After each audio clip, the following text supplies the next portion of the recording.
پاک دامنی کا ایک عجیب واقعہ۔ حضرت شاہ عبدالعزیز رحمۃ اللہ علیہ کا ایک شاگرد تھا۔ وہ خوبصورت نوجوان تھا۔ وہ جس راستے سے گزرتا تھا ایک عورت اسے دیکھتی تھی۔ اس کے دل میں گناہ کا ارادہ پیدا ہوا۔ ایک دن اس نے اپنی نوکرانی کے ذریعے اس کو ہمراز بنا کر بھیجا۔ اس نوجوان کو کہلا بھیجا کہ اندر کوئی مریض ہے، آپ اگر اس کی کچھ پڑھ کر دم کر دیں تو اس کو صحت حاصل ہو جائے گی، آپ کو اس کا اجر ملے گا۔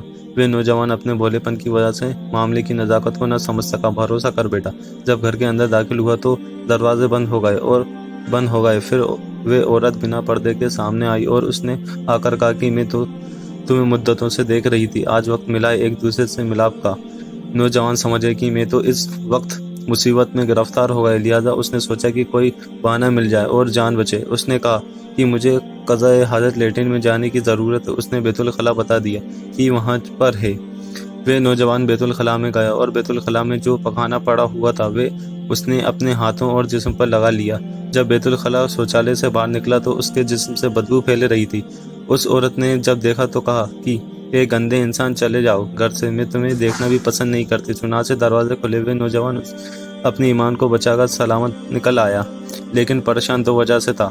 ایک تو وہ کہ بدبو لوگوں کو آئے گی تو وہ پوچھیں گے کہ کیا معاملہ ہے، اور دوسرے سبق میں دیر ہو گئی ہے، میں کبھی دیر سے نہیں پہنچتا، استاد بھی ڈانٹ پلائیں گے۔ چنانچہ یہ مدرسے میں آیا اور آ کر غسل خانے جا کر غسل کیا اور کپڑے دھوئے، کیونکہ اس میں بھی گندگی لگی تھی، اور اسی طرح گیلے کپڑے پہن کر سبق کلاس میں پیچھے جا کر بیٹھ گیا۔ تھوڑی دیر بعد حضرت شاہ عبدالعزیز نے فرمایا، ارے تم میں سے آج کون خوشبو لا کر آیا ہے کہ پورا کمرہ مہکا ہوا ہے؟ تمام طالب علم خاموش رہے۔ کچھ دیر بعد پھر فرمایا کہ بھائی اتنی زیادہ خوشبو کون لا کر آیا ہے؟ پڑھنے والے پھر خاموش رہے۔ ایک طالب علم نے ادھر ادھر دیکھا اور دیکھ کر کہا کہ حضرت فلاں لڑکے سے خوشبو آ رہی ہے۔ شاہ عبدالعزیز رحمۃ اللہ علیہ نے جب اس بچے سے پوچھا تو نوجوان کی آنکھوں سے آنسو آ گئے۔ اس نے کہا کہ حضرت میں نے اپنی عزت کی حفاظت کر کے گناہ سے بچنے کی خاطر اپنے بدن سے نجاست گندگی کو لگا لیا تھا۔